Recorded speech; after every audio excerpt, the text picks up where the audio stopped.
Tenemos el placer de tener entre nosotros a Juan Carlos Ruiz Franco, que está haciendo una labor casi titánica, digamos, ¿no?, por traducir estos dos monumentos científico-literarios que son el Pikal y el Tikal de Alexander y Anna Shulgin.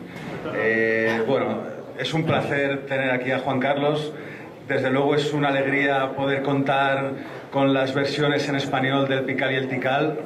Era una tarea que también parecía imposible que algún día se pudiera hacer, la traducción. Gracias a Dios se comenzó. Bueno, y nada, os dejo con él y nada, muchas gracias. Y...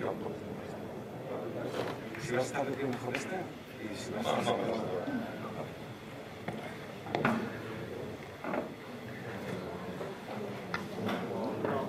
Bueno, buenas tardes. ¿Se oye bien? Buenas tardes. José Carlos me estaba presentando y ciertamente él fue responsable o culpable, llamémosle, o el que tiene el mérito de haberse iniciado esta traducción de estos dos tochos. Como sabéis, que conozcáis los libros, Pikal y Tikal son los dos libros de la pareja de Shulgin. Pikal son 1000 páginas, o sea, es un buen volumen. Tikal es un poquito más corto, es un poco más breve, son 800 páginas. Yo no pertenezco mucho a este mundillo, llevo pocos años. La verdad es que pues, llevo unos 5 o 6 años metido en el mundillo psiconáutico. Antes me dedicaba más al tema de drogas para el rendimiento físico. Era un ratón de gimnasio y bueno, y me dedicaba al tema de drogas para subir el rendimiento físico y aumentar la potencia, ¿no? Bueno, ya me entendéis, ¿no? Y luego me dediqué un poco al tema de las drogas inteligentes. Publiqué el libro Drogas Inteligentes hace ya 11 años. Me dediqué a ese tema, al tema de las drogas nootrópicos para aumentar el rendimiento intelectual. Y poco a poco, a través de contactos, a través de amigos, a través de conocer a Bouso y otras personas, pues me fui adentrando en el mundo de la psiconáutica y gracias a ellos pues me estoy metido dentro de él y por supuesto con mucho gusto. Decía yo que antes de echar toda la charla que voy a echar ahora y que intentaré ser breve, que ha sido gracias a Bouso por lo que se ha podido hacer esta labor de traducción, porque yo le comenté a él hace 4 años que yo quería traducir estos libros, pero evidentemente, como sabéis, estos dos libros tienen cada uno una mitad química, una parte muy técnica en la que se describe cómo se sintetizan un montón de sustancias, un montón de drogas. De hecho, el Pikal, si no recuerdo mal, son 179 drogas diferentes y el Tikal son 57 o 59, si no me falla la memoria, 57 quiero recordar. En total son, creo que 234 drogas las que están descritas en estos dos libros. Shulgin describe con pelos y señales cómo se sintetizan, con lo cual estos libros pues, son un poco, digamos, algo revolucionario y lo fueron en su momento y espero que en España también lo sean, porque un estudiante de química con cierta experiencia, una persona que tenga un laboratorio medianamente decente, puede leer estos libros, puede sintetizar estas drogas, con lo cual digamos que es un arma bastante potente y bueno, esperemos que la repercusión que tengan en España al traducirse al castellano sea importante. Esperemos que no sea negativa, esperemos que no me manden la policía a casa y como le hicieron a Shulgin. A Shulgin, cuando publicó el Pikal, 2 años después le mandaron la policía a casa, la DEA estadounidense, le pusieron la casa patas arriba, buscando pruebas para incriminarle. Evidentemente fue por motivos políticos. Y bueno, esperemos que ahora, traducido al castellano, todas las repercusiones sean positivas, sean beneficiosas, demos unos pasos adelante en el tema de información de sustancias, de información objetiva, y que no haya nada negativo en ello, ¿no? Y ya digo, lo que decía fue gracias a Bouso, porque a Bouso se lo comenté que yo quería hacer esta traducción hace ya tiempo y él fue el que me puso en contacto con un bioquímico, Alfonso Barba Sánchez, del cual debo nombrar y al cual le agradezco mucho su trabajo. Este señor, Alfonso Barba, es bioquímico y además es traductor y fue con el que tuve el primer contacto para empezar a traducir estas obras. En principio vamos a traducir solamente el Tikal, porque el Pikal estaba ya otorgado a otro grupo de traducción que luego se desapareció en el ciberespacio y de cuyo nombre no quiero acordarme y que algunos conocéis seguramente.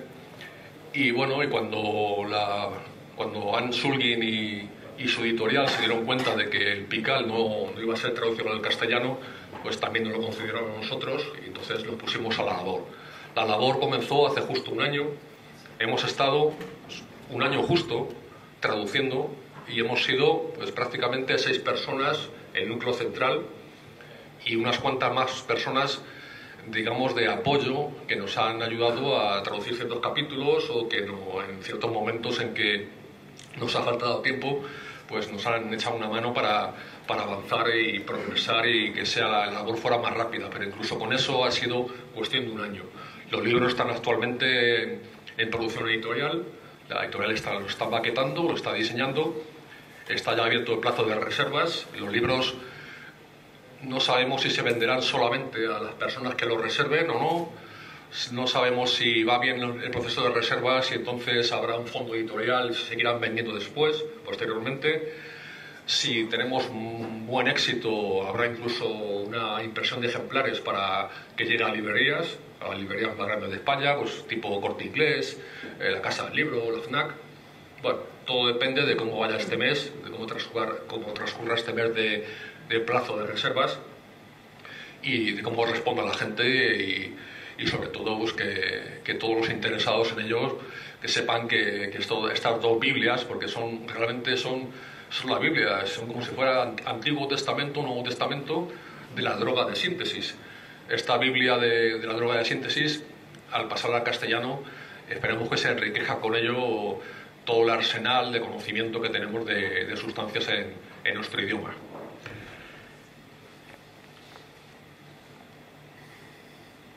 Bien, yo tenía aquí un rollo muy largo, pero bueno, la ponencia me ha hecho uso que solamente va a ser media hora, entonces voy a intentar abreviarlo. Intentaba contar un poco la vida de Shulgin, cómo llegó a escribir el Pical, cómo conoció a su mujer, cómo luego se propuso escribir la segunda parte, Tikal. Bueno, contaré un poco, intentaré abreviar para hacerlo más corto y para que quepa mi ponencia en esta media hora corta que tengo, ¿no? Bien, Alexander Theodor Shulgin, su nombre completo, nació el 17 de junio de 1925 en Berkeley, California. Su nombre de pila, Alexander, su nombre con el que todo el mundo le conocía, Sasha, y el nombre familiar, Sura, se debe a que su padre era ruso.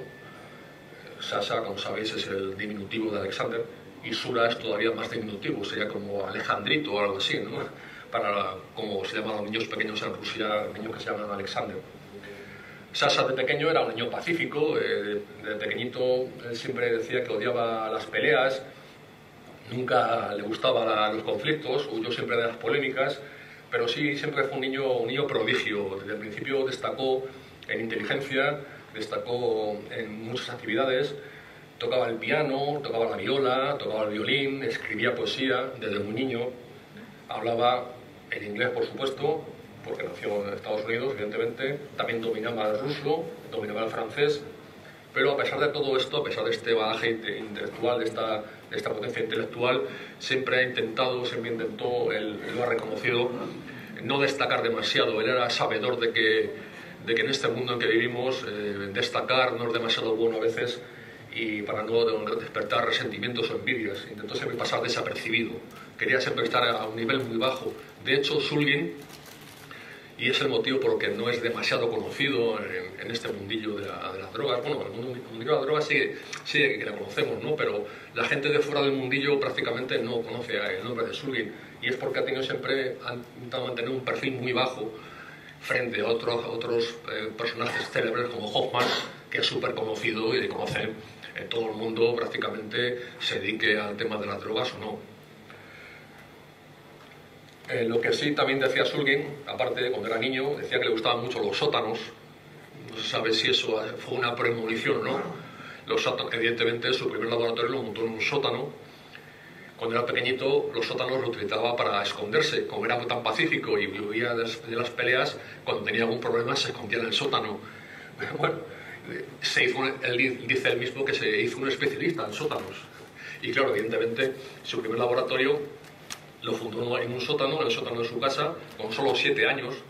Nos cuenta que acudía en bicicleta a la droguería Las droguerías, como todos sabéis, como tenéis en la foto, aquí tengo una imagen de una droguería de los años 20 en Estados Unidos.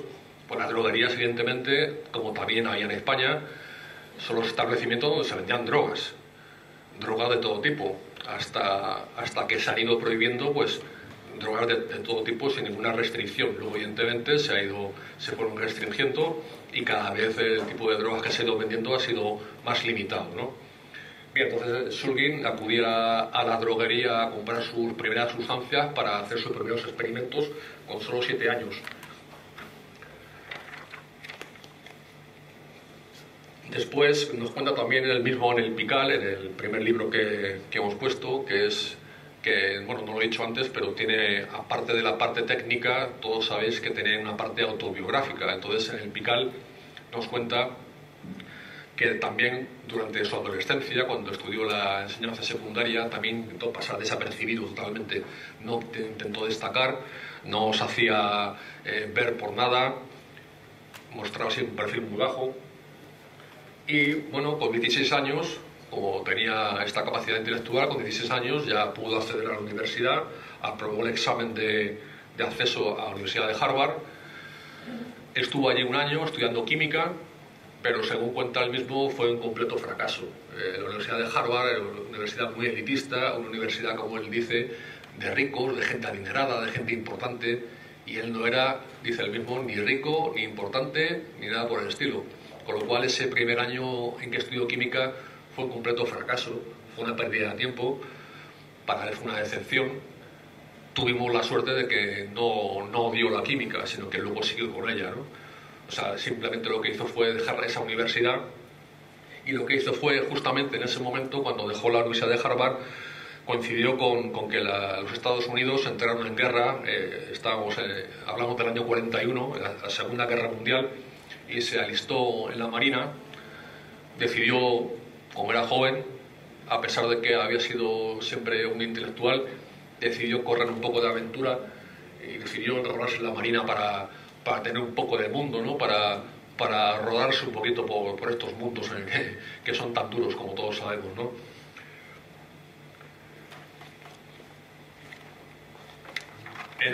Estando en la Marina, le sucedieron dos acontecimientos que luego marcaron, según él mismo dice, marcaron su vida.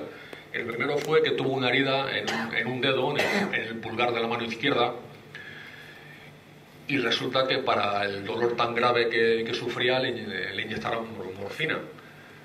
Dice que para él fue todo una revelación que una cantidad tan pequeña de una sustancia pudiera hacer un milagro tan grande como que el cerebro no le importara que hubiera un dolor ahí grave, sino que, como todos sabéis, la morfina, un opiáceo de acción, un analgésico de acción central, el dolor sigue ahí, la lesión sigue en el dedo, pero el cerebro no recibe las señales de dolor. Eso para él fue todo un descubrimiento.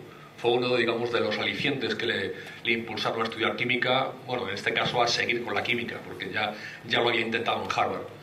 Y el segundo acontecimiento que también le ocurrió a la Marina, que le convenció de que las drogas iban a ser su mundo, fue que cuando le iban a operar de este dedo, porque luego le cortaron 1 centímetro del pulgar de la mano izquierda, él mismo cuenta que una enfermera le ofreció un vaso de naranja en el que había en el fondo unos sospechosos cristalitos.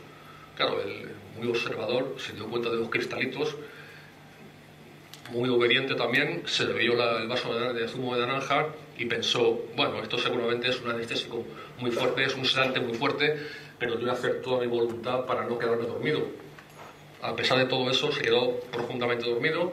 Después le pusieron la inyección de anestésico, le operaron, y ante su sorpresa, cuando se despertó, le contaron que ese vaso de naranja no contenía absolutamente ningún anestésico ni ningún sedante. Era simplemente azúcar lo que había tenido ahí. Se había quedado dormido simplemente por la propia autosugestión de que él pensaba de que había algún anestésico fuerte ahí. Ese intentar oponerse a ese efecto fue lo que le hizo caer en una profunda somnolencia, y eso fue lo que, digamos, que fue el segundo acontecimiento que le llevó a convencerle de que la psicofarmacología iba a ser su mundo, porque le hizo ver que el poder de la mente en relación con las sustancias. Salió de la Marina en calidad de veterano cuando terminó la Guerra Mundial y ya... Perdón, se me ha saltado las diapositivas. Después de dejar la Marina, lo que hizo fue entrar en la Universidad de Berkeley. La Universidad de Berkeley, ahí ya sí que tenía un cariz un poco más... Parece que me está fallando las diapositivas. La Universidad de Berkeley fue en la que ya estudió química, se quedó allí en ella, estudió la carrera, se licenció, se graduó. Y evidentemente, como todos sabemos, la Universidad de Berkeley es una universidad mucho más abierta que la Universidad de Harvard. Entonces, allí sí que disfrutó, digamos, de un buen ambiente estudiantil. Enseguida salió de la universidad, obtuvo un puesto en una compañía química, la compañía química Dow Chemical. Esta compañía fue su primer trabajo. Aquí, al principio, se limitó a hacer trabajos puramente mecánicos, pero tuvo la suerte, bueno, no la suerte, tuvo el talento de poder sintetizar el primer insecticida biodegradable. Todos sabemos hablar de insecticidas, sobre todo cuando tenemos plantaciones de marihuana y tenemos que echarle polvito a las plantitas o spray para que no se lo coman los bichitos y demás. Bueno, pues Shulgin fue el que inventó el primer insecticida biodegradable, es decir, que se degrada biológicamente y que no es tan tóxico para el medio ambiente como los demás. La compañía, ante ese éxito, lo que hizo fue dejarle investigar lo que quisiera. Él dice que ese fue el mayor regalo que le podían hacer. A un químico, evidentemente, que trabajar en una compañía y hacer trabajos mecánicos no es algo que les lleve mucho, que les guste mucho, que llame mucha atención. Pero evidentemente de todos los millones que supuso esta patente, le dejaron hacer lo que quisiera y él los dedicó ya a estudiar fármacos un poco más enfocados a lo que nosotros conocemos como drogas, ¿no? Esta es una cajita del insecticida que él inventó, el Zectran. Bueno, aparte de insecticida, como veis también mata caracoles, pobrecillos ellos, con lo simpático que parece ahí el caracolillo, ¿no? Bueno, es una cajita del Zectran, del insecticida que él inventó. Supuso, como veis, supuso millones de dólares para Dow Chemicals, la compañía en la que él trabajaba. Ahí tenemos una foto de Shulgin, muy joven, todavía de aquella época, de la época en que trabajaba para Dow Chemicals. En esta compañía, como ahí ya empezó a hacer lo que él quiso, empezó a estudiar la mescalina, su primera droga, la droga psicoactiva que le introdujo, digamos, a ese mundillo fue la mescalina. Leyó todo lo que había escrito sobre el tema, por supuesto leyó las obras de Huxley y bueno, después de su experiencia con mescalina, para él se le abrió todo un mundo de nuevas sensaciones y fue lo que, digamos, otro aliciente que le llevó de nuevo al mundo de la psicofarmacología, de drogas psiquedélicas, ¿no? Aquí tenemos una foto de Huxley, el gran escritor. Sabéis que Huxley tuvo experiencia con mescalina, en su famoso libro Las puertas de la percepción lo describe, y en Cielo e Infierno. Ahí tenemos una foto de una de las ediciones españolas. Y bueno, entonces ya digo que este es el momento en que Shulgin comenzó a dedicarse a investigar con drogas psiquedélicas, una vez que probó la mescalina. Desde el comienzo, él siempre lo que quiso fue hacer que los experimentos con drogas no se hicieran con animales. Él ha sido siempre muy contrario a esa supuesta objetividad de la ciencia, de hacer experimentos de doble ciego y demás. Dice que con el tema de drogas psicodélicas o drogas psicoactivas en general, de poco sirven esos experimentos de doble ciego, porque en los animales pocos efectos podemos ver de drogas, evidentemente. Tenemos que saber cuál es la experiencia humana para poder saber cuál es el efecto de esa sustancia. Entonces él, en lugar de hacer experimentos de doble ciego, lo que siempre hizo fue toda sustancia que él creaba, la probaba él mismo. Evidentemente empezaba por dosis muy pequeñas, las iba subiendo hasta que daba ya con una dosis que era activa, la aumentaba todavía más para intentar llegar al umbral máximo en el que ya casi estaba intoxicado, y una vez que daba con una droga que le resultaba interesante, se la daba a probar a su mujer también la experimentaba con ella, y luego la daba a un corro de amigos, un grupo de amigos de 7 al principio y luego de 11 amigos, que era su grupo de, digamos, de experimentación.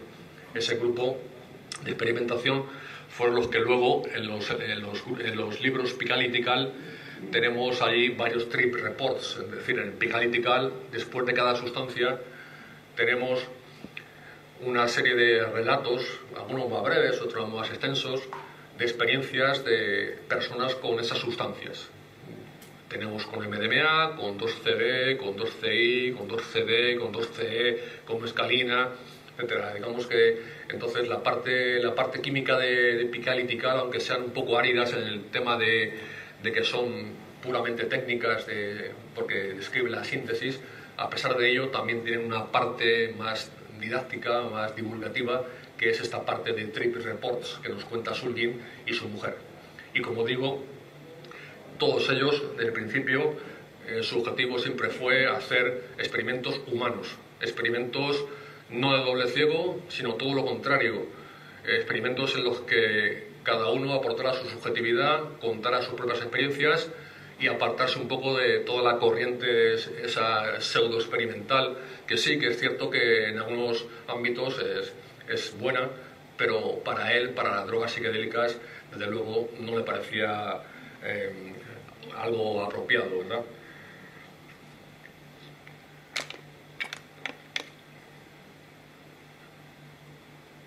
Una de las conclusiones a las que él llegó con estos experimentos fue que las drogas, aunque son sustancias químicas que entran en nuestro cuerpo y producen ciertas alteraciones o ciertas modificaciones, neurotransmisores y cosas así que todos sabemos, de todas formas, según él, la droga solo funciona como catalizador.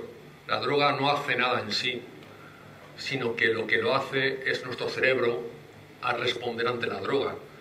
Es decir, la droga simplemente es una especie de estímulo que hace que el cerebro responda de cierta manera, segrega ciertos neurotransmisores y ciertas sustancias, que es en lo que consiste el efecto de la droga. El efecto de la droga es precisamente nuestra subjetividad, nuestra percepción subjetiva de sus efectos, y no el efecto fisiológico directo de la sustancia. Para él eso estaba muy claro. Por eso siempre se ha dicho que Shulgin ha sido siempre un humanista, en el sentido de que para él lo importante no era la droga en sí, sino el efecto sobre el cerebro humano. Bueno, aquí tengo simplemente lo que he querido meter, es un cuadro de un alquimista antiguo, porque Shulgin yo le considero algo así como el último alquimista. Él unía, por un lado, experimentación, estudio y reflexión. Y, por supuesto, al final de todo, igual que los alquimistas buscaban la piedra filosofal, para Shulgin lo que él buscaba con toda su experimentación y con toda su producción de drogas siempre ha sido dar con las sustancias ideales para el autoconocimiento, para que los seres humanos nos conozcamos a nosotros mismos, que profundicemos en nuestro subconsciente, y por otro lado para que seamos conscientes de una vez por todas de cuál es nuestro papel en este mundo, de que debemos salvar este mundo, de que debemos emprender acciones ecológicas y hacer un mundo autosostenible. Es decir, Shulgin por eso tuvo cierta relación con este mundillo de la ecología, ¿no? Es decir, por eso ya digo que le considero un alquimista moderno y por supuesto un humanista, un gran humanista. Ahí tengo una foto simplemente para simbolizar el cerebro como objeto de conocimiento y también como fuente del árbol de conocimiento.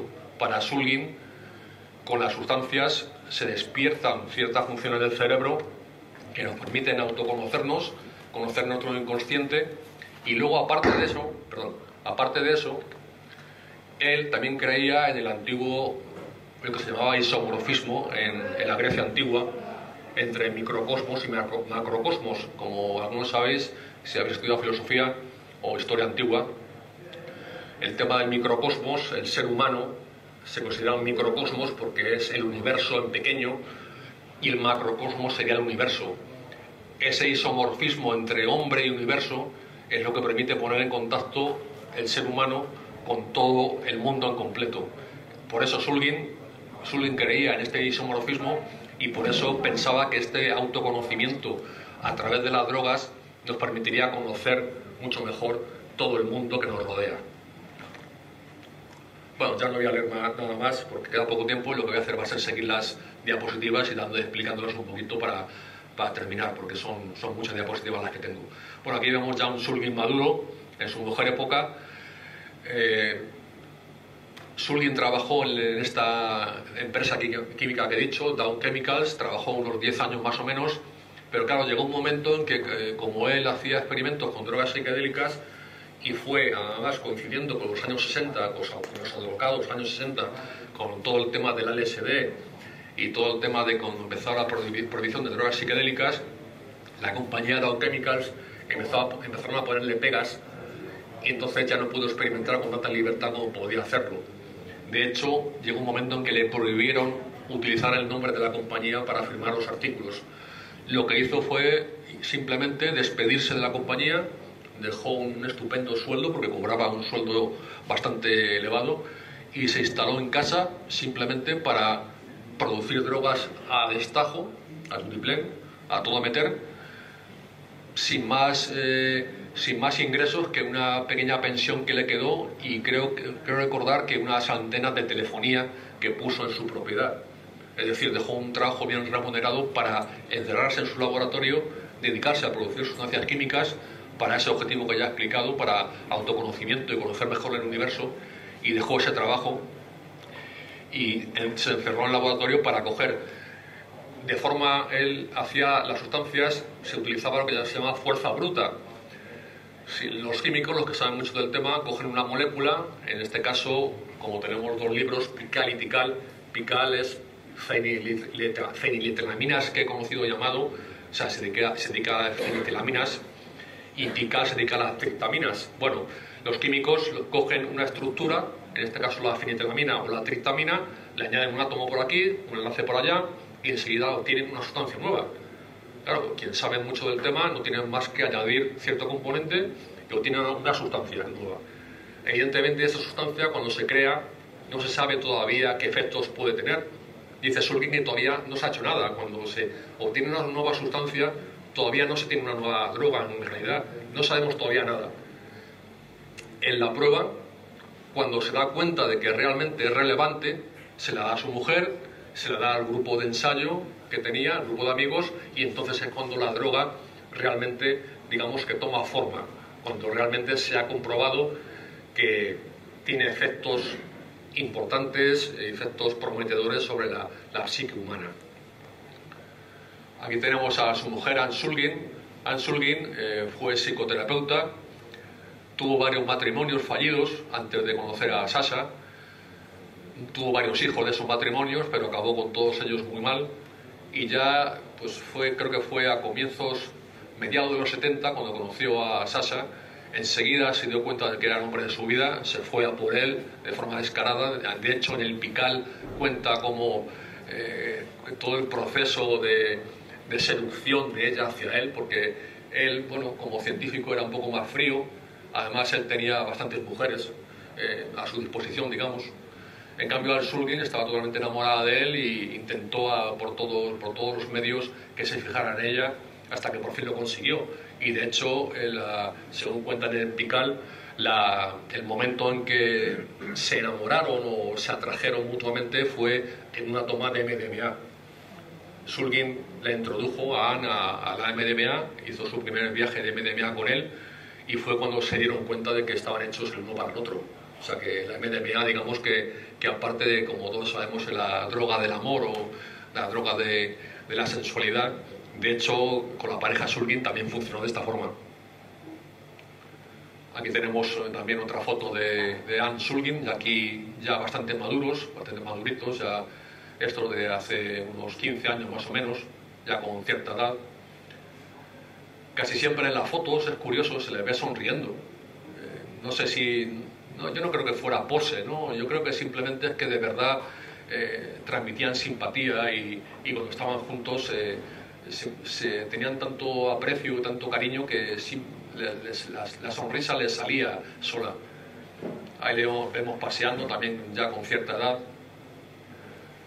Aquí hay bastante sonrientes, pero de nuevo una fotografía bastante familiar, bastante íntima, ¿no? Y muy sonrientes ellos. Otra más, aquí estas son todavía mayores. Aquí les vemos hablando, aquí parecen un poco más serios. Es una de las pocas fotografías que he visto en que están muy serios. Deben estar contándose algo importante, porque Shulgin está con una cara muy reflexiva, ¿no? Aquí ya están bastante ancianitos ellos. Aquí Anne Shulgin, solamente ella, sin Sasha. Hay una foto bastante reciente de Anne Shulgin, de hace unos años nada más. De nuevo Sasha Shulgin, con bastante edad, muy sonriente. Aquí ya sí que tenemos una foto de los ultimísimos años, ya se le ve bastante anciano. Como ya sabréis, Shulgin falleció hace cosa de año y pico, creo que fue, si no me acuerdo mal, el 2 de junio del año pasado, con 86 años. Hasta los 80 y pico años gozó de buenísima salud y fue solamente en el año 2010 cuando empezó a tener problemas de salud.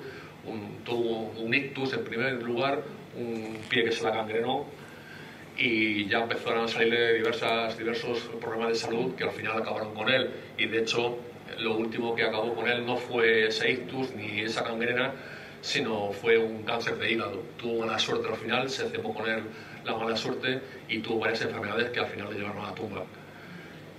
Aquí vemos la DEA. He contado antes que Shulgin, cuando publicaron el Pikal y Tikal en el año 91, evidentemente ese contar cómo se sintetizan drogas a tutiplén, 179 drogas en el Pikal, eso no podía ser políticamente correcto. Entonces, a pesar de que tenía muchos amigos en la DEA, en la Policía de Drogas estadounidenses, 2 años después le mandaron todo un pelotón para levantarle la casa y para registrarle, para ver lo que tenía, para poder incriminarle. Evidentemente querían darle un escarmiento para que dejara de investigar y dejara de producir drogas y dejara sobre todo de difundirlas. Pero no lo consiguieron, a pesar de que le pusieron una multa de $25.000 y le quitaron la licencia de tenencia de drogas, siguió investigando y luego esa investigación posterior fue la que dio lugar al segundo libro, el Tikal. Esos 2 libros, que como he dicho ya al comienzo, ya me avisa Bolso de que me quedan pocos minutos, esos 2 libros son los que hemos traducido. Entonces ya os cuento esto ya lo último. Pikal y Tikal son los 2 libros que hemos traducido al castellano. Pikal es el primero de ellos, publicado en el año 91. En la versión inglesa son 1000 páginas, en la versión española van a ser más, o vamos a sacar un formato más grande, porque claro, evidentemente el castellano es un idioma menos denso que el inglés y además tenemos bastantes colaboraciones de personas que han aportado artículos, entre ellos Antonio Escotado ha aportado un artículo muy bonito rememorando a Shulgin. Jonathan Ott ha aportado dos proemios, uno a Pikal y otro a Pikal. José Carlos Bouso, aquí presente, ha hecho el prólogo a Pikal. José Carlos Aguirre, filósofo, ha aportado un artículo tan interesante. La misma Alaska, artista y cantante, ha aportado sus experiencias con Shulgin, le llevó a conocer y fue quien le introdujo al uso de la MDMA. Entonces, estos 2 libros son los que hemos traducido. Hemos estado... ciertamente, me recuerda a Bolso que también Manuel Guzmán ha aportado también un artículo muy interesante sobre la sustancia de Shulgin. Aquí tenéis el Tikal, que es el segundo de los libros. Este se sacó en el año 97 y justamente el primer capítulo es el que cuenta la entrada a saco de la DEA en su propiedad. Le titulan Invasión, porque de verdad fue una invasión la que le hicieron. Bueno, y aquí pasamos una serie de fotografías en las que siempre sonriente está posando en su laboratorio. Aquí le vemos experimentando más todavía. Este es un dibujo muy bonito que me ha aportado un admirador nuestro, un seguidor de nuestro proyecto.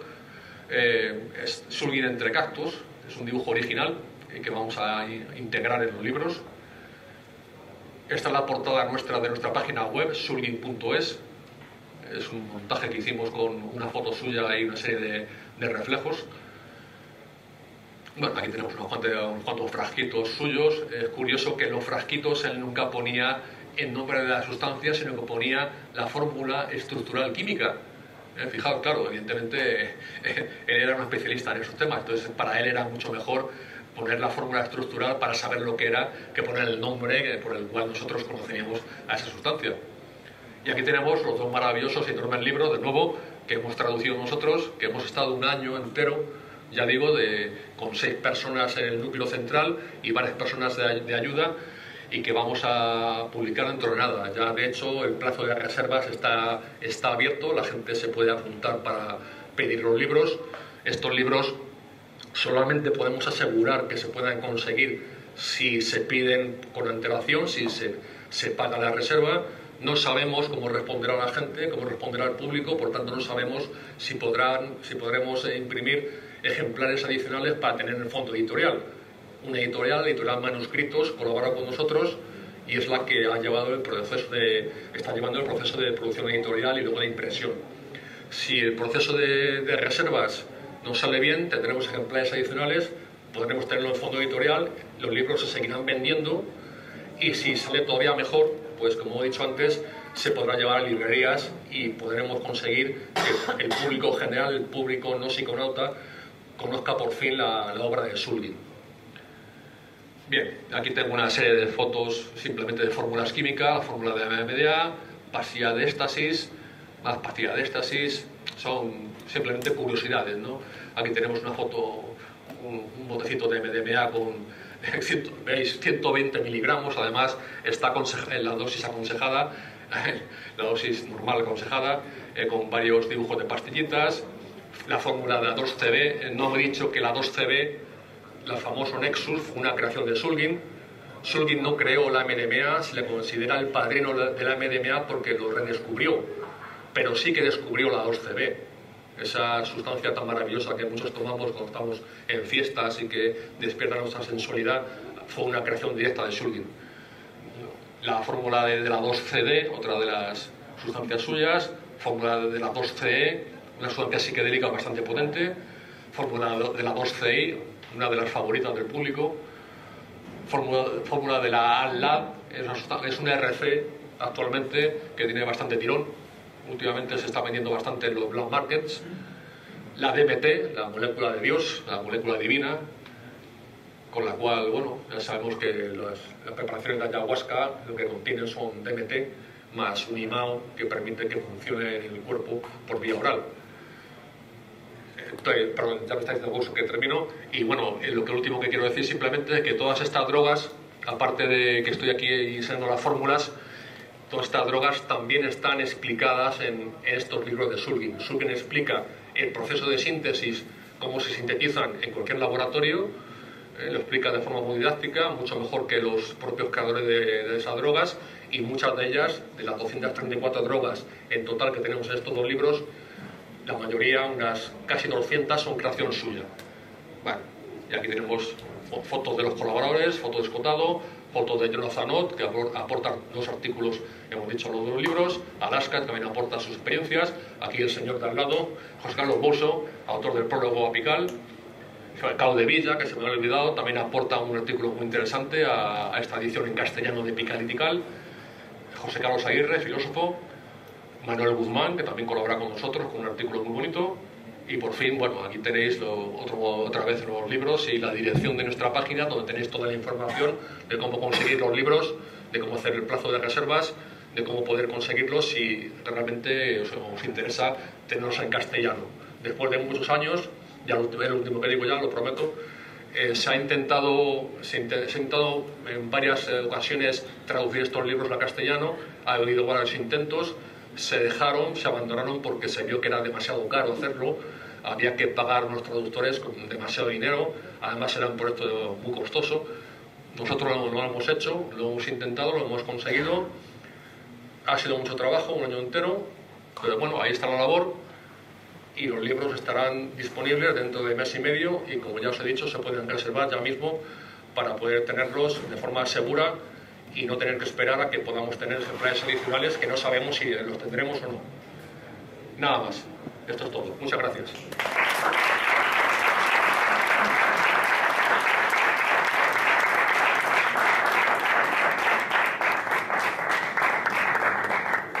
Bueno, si me deja el señor Bosso, si hay alguna pregunta, si me dejan y queréis hacerme alguna pregunta sobre nuestra edición de Picar y Picar en castellano, en un minuto quizá me deje y pueda contestarla. Seguro. Venga, si hay algo, por supuesto que lo contesto. ¿No queréis saber nada sobre esta edición? Bueno, ya sé que estamos en Barcelona, pero bueno, mira, el castellano es nuestra lengua. Ahí, Marc. Ah, mira, ahí tenemos un interesado.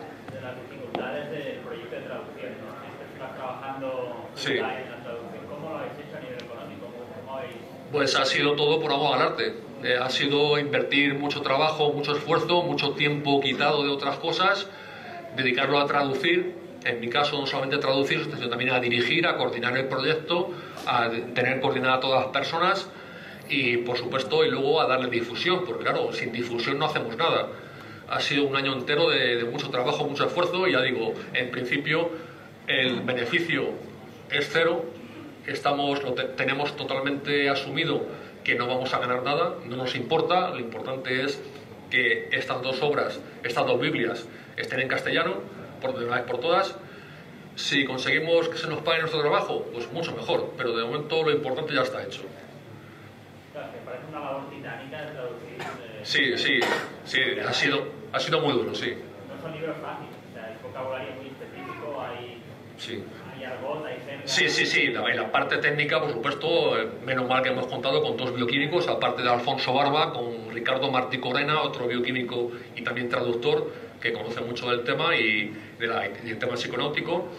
Entonces conocen, por un lado, el tema bioquímico, por otro lado, el tema psiconáutico, y por otro lado son traductores. Y luego también la parte narrativa, también somos traductores unos cuantos, y por otro lado yo soy filósofo, otro es periodista, otro es filólogo, otro es historiador.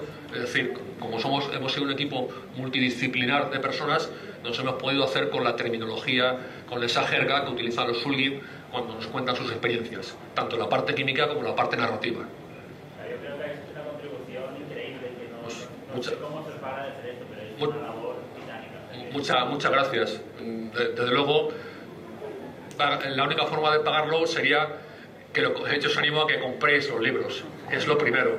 Más que nada porque si no llegamos es algo que debo reconocer, si no llegamos a cierto número de suscriptores, de personas que hagan la reserva, la edición no se podrá hacer. Tenemos que tener un número mínimo de personas que hayan pagado la reserva para poder pagar la edición a la editorial y luego poder pagar a la imprenta. De ahí partimos. Si conseguimos eso, se puede hacer la edición.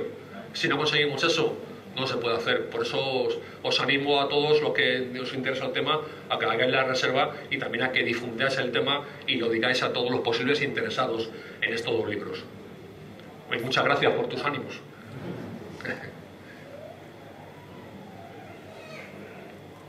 Bien, bueno, pues cerramos. Realmente es una muchas tarea... gracias.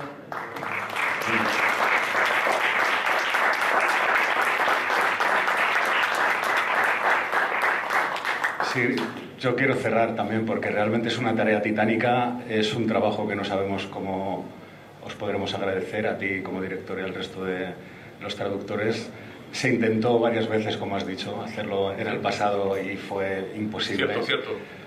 Y está muy bien, ¿no? Porque es seguir ahondando en esta especie de tarea medio loca, como la que estamos aquí, de tratar de conseguir hacer proyectos que no cuesten nada, pero en los que tampoco ganamos nada. Sí, invertimos tiempo, invertimos trabajo, no perdemos dinero, perdemos nuestro tiempo, pero bueno, lo invertimos en algo que nos gusta, lo invertimos en difundir conocimientos. Al fin y al cabo, nuestro deseo como psiconautas y como un poco, digamos, especialistas en la materia, es difundir conocimientos y que no solamente los consumidores sean consumidores, sino que aparte de consumidores, sean personas informadas.